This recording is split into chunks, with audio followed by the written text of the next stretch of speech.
Udah. Oke, selamat pagi teman-teman. Ini saya lagi main ke tempatnya Mas Joko Daryanto di Jalan apa, Mas?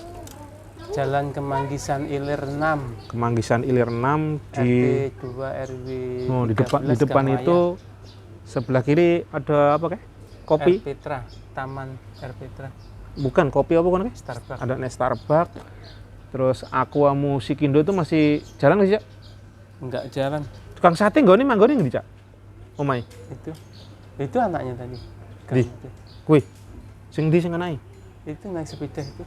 Tukang sate mana? Sing kono ngarepe. Nek bengi dodolan kono. Sate Emang pertambangan sono, ngger kono rada ngger kono. Oh, sono orang pertambangan. Kan aku suka beli kono kuwi. Satenya anak ini enak sih, gede-gede juga lagi. Aku tuh kono online. Lumayan. Ayam biasanya ini kono. Nek kambing aku ning kono. Jalan panjang. Oh, pertambangan itu rame itu. Iya, ini kuwi. Aku ning kono kuwi toko kuwi. Nah, ini anak itu tuh tetangga itu jualan kecil tapi saat ini gede-gede lumayan. Esok. Paling gede-gede di antara sate yang lain sih. Iki Mas Joko bolo dari tukang sapu dulu. Iya, Cak. Yang ngajarin saya jualan juga. Saya jajal belajar jualan nggak mampu diterusin sama beliau. Jualan ceker ayam bangkrut terus dibawa ke dukun. Nah, nggak kuat lama-lama. Akhirnya Lucu juga diterus itu, ya. kayak gitu. Kenalan sama orang ya pertama untung, selanjutnya rugi mulu katanya, kena ombo gangguan opo lah kan, dibawa ke dukun itu celanda sana.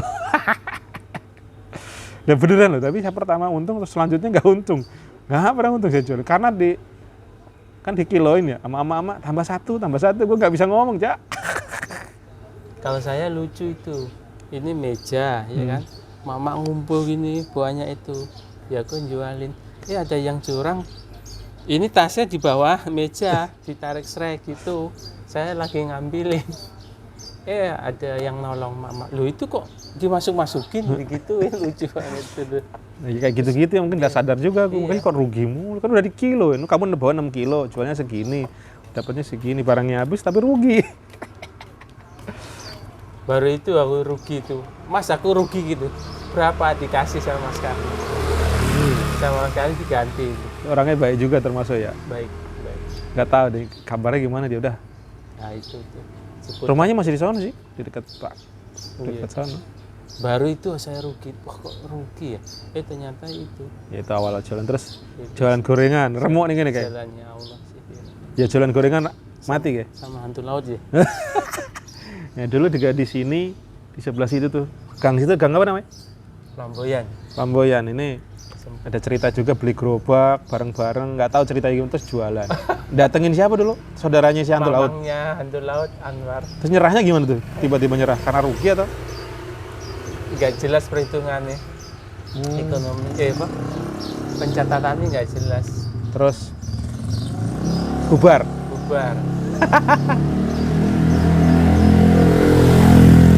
Itu dibawa ke sana lagi. Gerobaknya kemana tuh? Ke mana? Itu patungan sama hantu laut ente?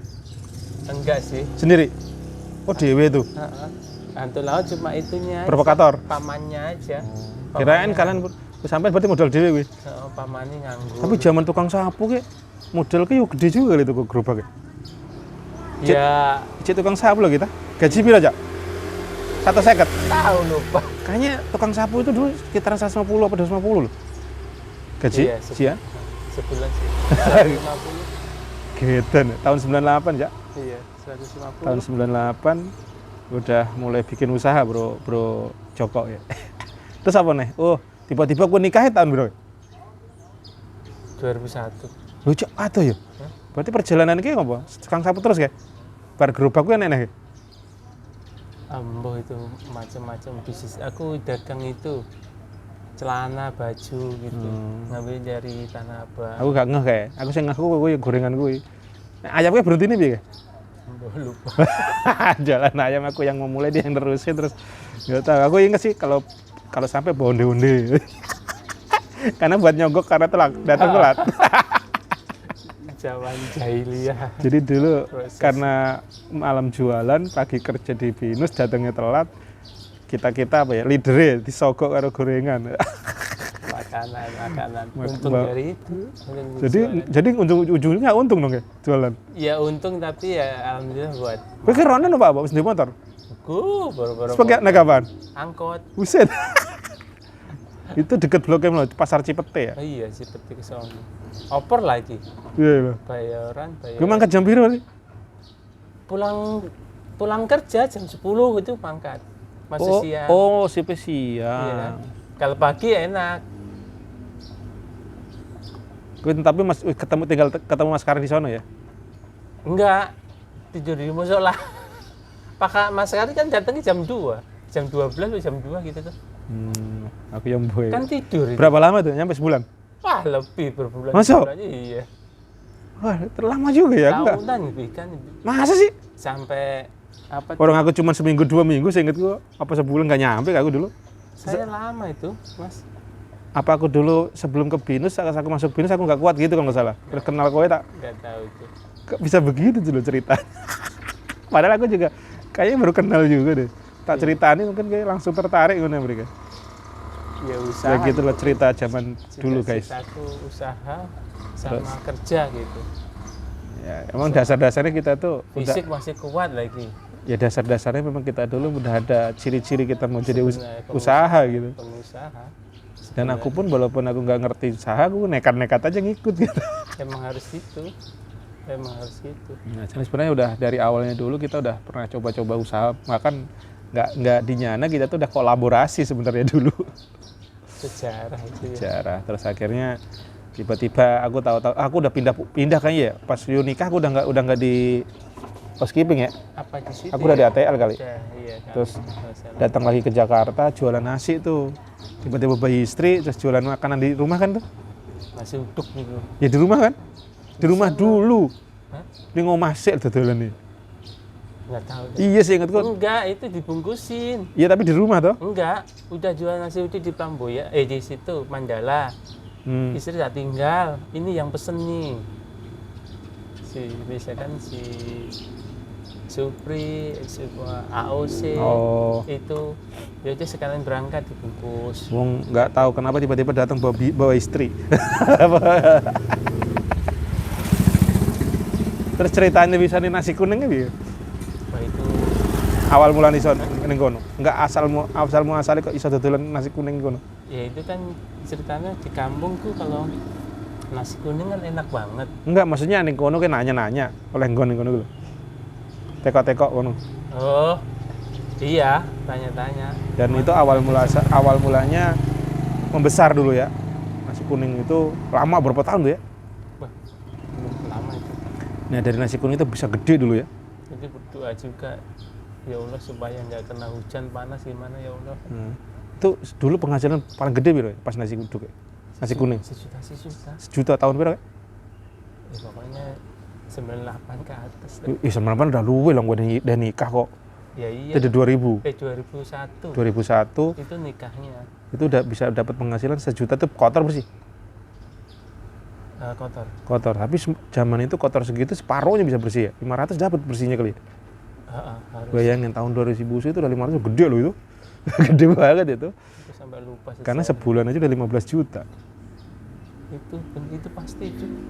Itu nyantol ya pas nasi kuning itu. Nyantol ya apa? Dapat apa? Properti atau apa? Lah kok iso? Salah manage. Nyantolnya apa ya? Paling motor satu. Belum manajemennya belum iya, jadi ibaratnya kaget ya. Dari yang biasanya sulit keuangan tiba-tiba ada terus-terusan gitu. Hidupnya ngikutin BINUS, jadi nggak ngikutin BINUS ya. Pokoknya per minggu kita harus tamasya. Oh gitu. Refreshing gitu. Nggak investasi beli tanah atau apa enggak ya dulu ya? Belum. Sebenarnya sempat di Ciledug itu tahun segitu tuh. Wis tuku? Belum, tapi belum jadi beli. Udah beli, udah ketemu orangnya nawar. 43 meter udah pondasi batu. Itu apa? Dia ngasih harga itu 12 juta. Aku tawar 10 nggak dapet. Terus mundur. Udah aku pulang. Pulang ditelepon. Terus? Udah dikasih Pak 10 udah gitu. Nah, terus?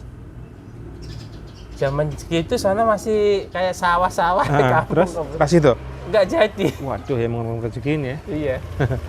Andaikan waktu diputar ulang ya kan. Waduh. Ya itulah. Bayangin duit ada, padahal nyekel duit. Duit ada, sisa-sisa. Nah iya kan penghasilan sehari 500.000 itu sebulan 10 juta kepegang. Zaman itu udah gede banget. Gajimu piro, Jon? Masih 1 juta dong? Belum, 300-an. Masih 300? Iya. Gaji masih 300, penghasilannya 500 per hari. Gendeng berarti. Udah gitu kerjanya bener-bener. Tapi dari ente ini saya pelajari dulu emang orangnya sederhana gitu. Maksudnya nggak pamer gitu loh. Udah penghasilannya gede masih aja motornya butut gitu. Terus gitu gerobak yang dorongin gerobak ya. Jadi kalau kerja mulai dorong gerobak kan ya. Ritualnya dulu kan. Gendeng gitu. Nah dari dulu beliau itu nggak, walaupun duitnya ada itu nggak pernah gaya-gayaan yang tak pantau sih. Misalkan tuku motor opo gede, enggak sih. Astrea mungkin ditol aja. Akhirnya Astrea butut ya. Astrea Grand ya kuwi nggo gojek bareng udah salah pian. Iya, emang itu. Tapi perjalanan hidup ya, tapi ya pada saat kita punya duit tiba-tiba itu kadang lali ya, enggak, bukan investasi yang dipikirin, nggak tahu ya. Ya awal-awal itu kalau punya duit begitu. Pelajarannya kalau sampai berhasil di awal-awal itu jangan untuk yang lain-lain dulu, jangan untuk beli mobil, kendaraan. Arahkan investasi yang menggulung supaya kita nggak kerja, arahnya bisa menghasilkan duit gitu. Itu dulu, kalau duitnya udah banyak baru dah nikmatin, enjoy. Bukan berarti kita nggak perlu nikmatin aja, tapi ini bisa dibagi-bagi, fokuskan ke investasi yang gede sih. Tapi nggak bisa ya, waktu itu kan pikirannya nggak ke situ. Ya iya, ilmunya kurang, iya, belum nyampe. Ilmunya iya. Nah teman-teman yang masih anak muda-muda ya nih, belajar nih dari kesalahan kita nih. Terus padahal ada situ naik lagi ke warung itu berani sewa tempat aja berapa, 30 juta, terakhir 40? 100? Wedian. Pas Covid tuh 100 ya.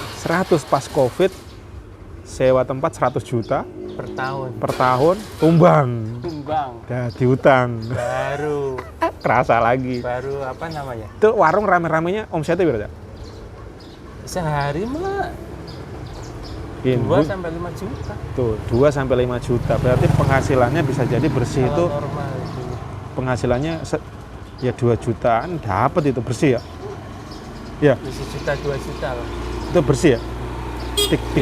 3 juta 2 juta bersih. Iya, kurang lebih segitu. Lah kok iso ambruk? Tapi dulu udah beli kontrakan, udah bener juga. Tapi nyatanya problemnya di surat ya? Bukan. Iya. Di surat itu juga, kedua juga proses tanah belinya, belum bangunnya, tanah kosong. Oh, berarti bangun itu keluar dana ya, kontrakan ya? Berarti kok oke, bangun? 60 juta? Tapi orang kayak banget ya, tapi dari hasilmu gitu setidaknya iso nyisa kayak gede wi. Sehari 2 juta 3 juta. Gue sekarang omset 2 juta aja ruwet. Nih, brother nih. Itu tuh belajar dari situ tuh, bener-bener sodako itu utama. Aku nggak ingat sodako, nggak ingat. Ya bukannya aku sampean ngomong sodako terus aku ning warungmu kayak. Iya kadang enggak gitu. Enggak, pas kan dulu kan pas aku kalau sering main kok ceramai, pokoknya sodako ngono. Ibadah beneri puasa Senin Kamis bener kita tuntunan kan aku ngrungokne aku dalam kondisi lagi stres lagi bangkrut diceramai jangkrik aku bangkrut utang akeh aku mundur gitu kok iso ya, tapi lah ujiannya Allah gitu kan. Dulu memang si brother ini udah dari awal buka warung itu udah tak arahin online cak gitu kan. Wah itu tuh ya. Iya kan tak suruh desain. Gue bayar loh kayak desain kayak piro kayak anak percobaan kayak. Udah desain. Terus aku tuh bayang wih. Cak gue anu loh. Jajal lo online. Ngirim jadi ceritanya kan gue di pasukan kayak nek binus ki wong mangan piro-piro zaman belum ada GoFood tuh. Online cak, WA pakai bukan WA apa? Yahoo Messenger. Iya, Messenger. Aku cuman mikir orang kan malas keluar. Aku nggak jauh banget mikirku juga enggak gitu loh. Itu juga itu ya. Kalau itu dijalanin kontinu, larinya ke GoFood, GrabFood segala macam terus lari ke online lagi, insya Allah mungkin masih bisa ya menjalani Allah. Tapi kalau memang dijalankan waktu itu ya mungkin akan ada efeknya sampai sekarang gitu. Sangat. Karena brand duluan plus brand dikenal. Nah itu perjalanannya begitu. Cuma ya dulu karena beliau belum, padahal kuliah juga komputer ya. Kuliah komputer tak? Iya. Kok ya udah nyambung gitu. Karena udah merasa nyaman. Nggak mikir ke situ, nggak mikir arah ke depan, terus Iya, mikirnya usahanya. Usahanya wis jalan, udah menghasilkan, apalagi wis omset bukan omset ya, profit 2 juta 3 juta sehari, aman gitu wis. Nyaman. Padahal nggak sadar berapapun omset, bahkan sampai yang triliunan pun itu bisa bangkrut dalam semalam gitu. Bahasanya aku dengar ke siapa kayak ngomong ya. Iya, iya. Iya, wong aku kayaknya nggak mungkin orang bangkrut harus miliaran triliunan gitu. Tapi nyata jadi loh. Bangkrut ya Gojek loh, yang gedenya kayak apa? Laporan keuangannya minus sih. Iya, iya, bisa gitu. Edan loh. Gojek yang berapa juta manusia itu. Lihat kok laporan keuangan minus. Kita kan lihatnya lah, itu nggak ada mati ini. Gendeng. Ya, memang itu jam terbang perlu ya. Gue sing kok rasake waktu warung ambruk ya, Cak? Kalau kita sekarang udah sadar. Enggak, sebelumnya pas lagi ambruknya total utangnya, terus tiba-tiba diutang oke. Sing kok rasake apa? Udah ujian sih. Enggak sih rasane piye, rasane pikiran. Yo. Gimana dia? Mumet stres. Ya saat-saat itu, tapi hubungan. Iya rasane piye?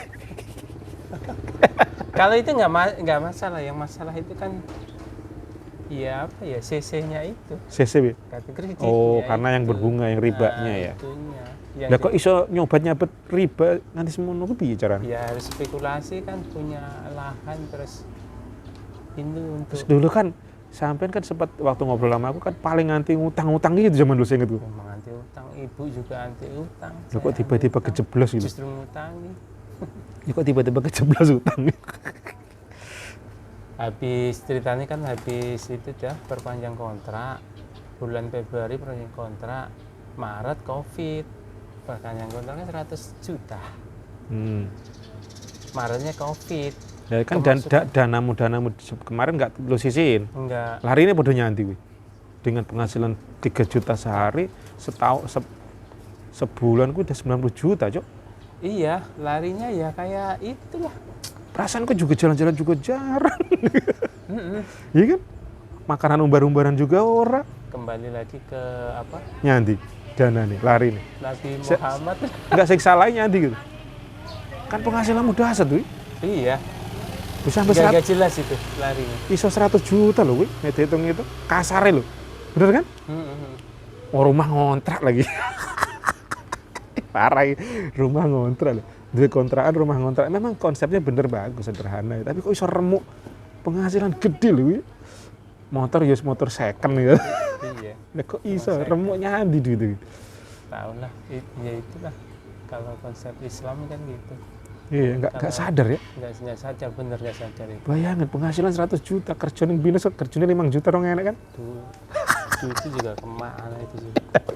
Gaji 5 juta nggak nyampe, penghasilan dodolan 100 jutaan bisa kepegang di sebulan. Minimal 50 juta, 60 juta udah pasti kan? Bersih gitu. Gitu? Lihat kok iso amblas itu.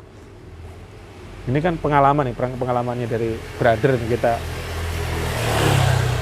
Padahal aku dulu pernah ke itu, ke Antam sana, Pasar Minggu, Logam Mulia.